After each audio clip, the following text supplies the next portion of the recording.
Today's episode is fear. Embarrassment and fear, I think they're very linked. Yeah, because shame. The shame. Embarrassment, fear.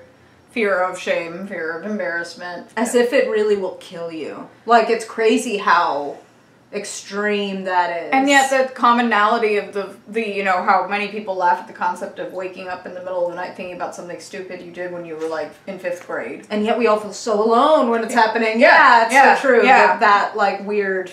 You know, everybody's like got one of those, like somebody walked in on me in the bathroom, even though everybody goes to the bathroom. That's another thing to think about with fear is like, dude, so many people are experiencing these scenarios that you're like making up, not making up in your head, but you know, fearing will come to pass. Some people that you love and think are awesome have gone through this shit and fucking like, you know, they're still here. Yeah. I have appeared on stage in a Tootsie Roll outfit and fully enjoyed myself. So the fear of embarrassment, it seems weird that I could be afraid of being embarrassed by anything. And we're on the internet. Yeah.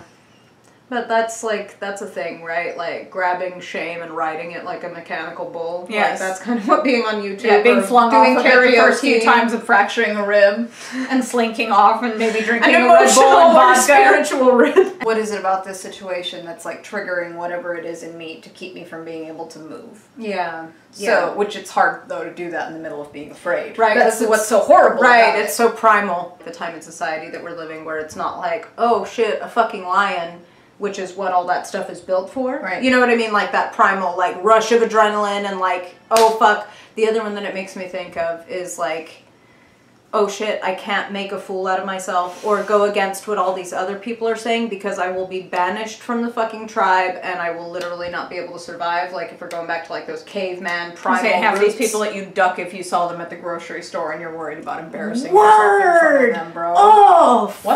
What kind of shit is that? Yeah. And that's the other thing. It's never going to be as important to the person that it's in front of as it is to you. We're all crippled by embarrassment and very afraid of doing something embarrassing every day. Like, just low key. Yeah, like, even if you're not actively thinking about it. No, you're just walking to your desk at work and you're that's like, exactly what you drop a bunch of shit and you want to fall into a hole and it's like, why? I tripped. Yeah, I fucking fell down, man. The other thing that this makes me think of is like the Stoics and like... Of course it does. Seneca. You know, I'm sure all of you thought of the Stoics as soon as we started for talking about fear. Well, like Seneca the Younger. Old Sen. He used to do this thing where, and I think this is really cool, like he used to specifically go out among people wearing things that were like really out of fashion, or like basically nowadays it would be kind of like going to school or going to work or something in a big like plaid lame pair of hammer pants and like a backwards cap and like a jersey, like going out of your way to look silly and to get people that would be like looking at you and be like, oh, gross. Because the idea is you're immunizing yourself to the kind of embarrassment that doesn't fucking matter. Oh, you don't like my clothes? Well, trial by fire. Yeah, I'm weird. Oh, you haven't even fucking gotten on the weird train, motherfucker. I'm the conductor. Donna. Donna. Donna. Donna. I. Sometimes fear is really, actually, really fucking good and worth listening to. And I think that might be part of why, like, that whole immunizing yourself by doing things that might be a little out of your comfort zone, but that you really want to do, like yeah, like this, like, and just, again, not breaking your boundaries, but pushing gently on that infamous comfort zone, which is always a misnomer because it's usually fucking really uncomfortable. It's a cocoon. Yeah. And you're meant to come out of it. Right. You know, you find out you didn't die, and maybe you're able to do something a little braver the next time that you really want to do, like, indeed tell somebody that you like them or whatever, and, like, put your hand out there. So much fear is wrapped up in being vulnerable because it's saying, here it is, go ahead and, like, that's what it is, and you get to now say something because I made the choice to put it out there. The fear of, you know, being embarrassed when they don't accept it and whatever, you know, going for the job, going for the person, going for, you know, your dream in whatever respect, or never trying it, and then having the fear of living with that regret the rest of your life and never ever fucking knowing if it could have, because you didn't make the choice to maybe be embarrassed when it didn't work out. You know, risk, reward. Is the reward worth like that risk, and I think it usually fucking is. Especially if it's occupying you. You're fixated on it. That means you really care and you would really like to get a yes or whatever, like usually the risk is worth it. If you listen to fear a lot of the time, most of the time it's bullshit. Yeah. You know what I mean? Like we don't live in a get fucking eaten by a lion world anymore. For the very most so part, we don't have safe. that need for it to be that extreme.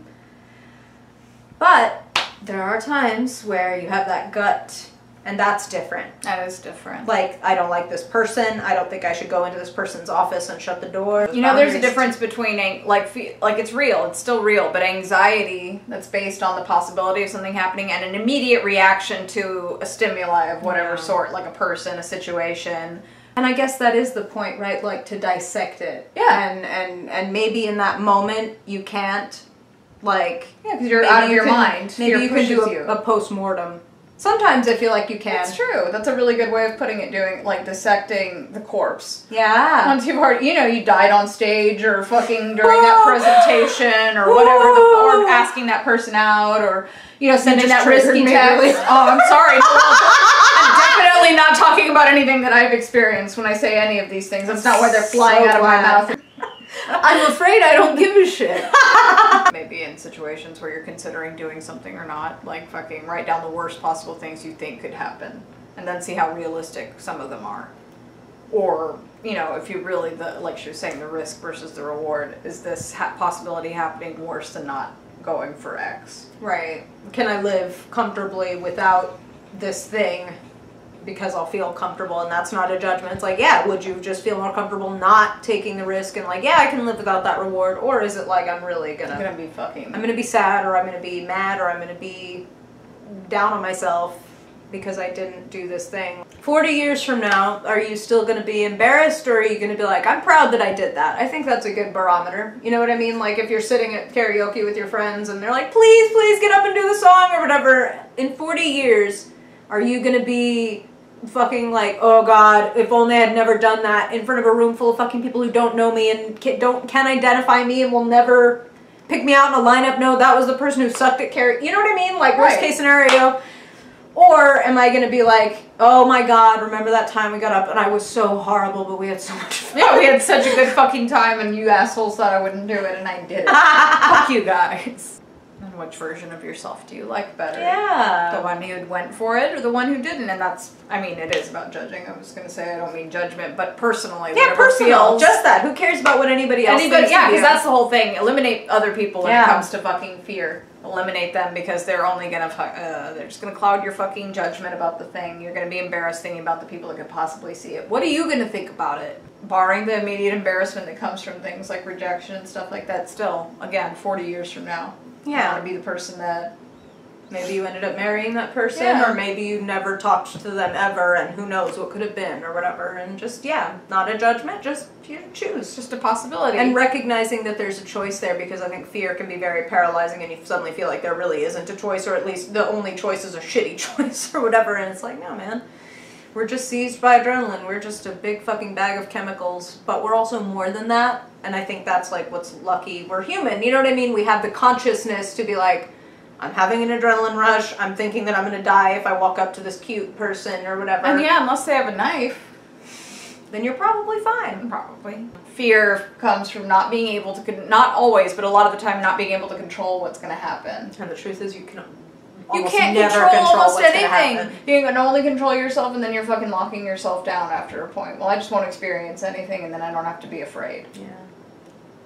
And if I know how everything goes in my life, and nothing can possibly surprise me or stretch me or take me beyond this comfort zone or whatever, I know. You fucking always know what's coming, and that it's always going to be the same. And if it is something in you is wanting to strive for something else, and you're not exactly happy with what you've got, and there's nothing wrong with that, that just means you're growing.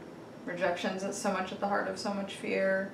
Yeah, being shunned, like, because you're doing something in front of somebody and then having them react. And damned if we don't, like, worship the David Bowies and the people who are like, I'm gonna let my fucking freak flag fly. I'm gonna put on this makeup and this wig and these women's fucking clothes, and I'm gonna... And I'm an alien. Fucking lived. Yeah, and then there were the people that thought he was a freak, and you know what? He didn't give a shit because those are the plebes. And how many people did he fucking light up and show like, hey, be your fucking whole, full fucking self? And those are the people that we love. Unfurl your fear. Then you can shine for the people who can actually see you. Maybe you're in their life to show them like, oh, you're gonna climb back in your fucking box, Barbara? Like, you like it in there? Right, you're gonna start fucking peering out at people and being like, and you don't fit in my box. Stupid. You look weird. And you sit in a box, you fucking freak.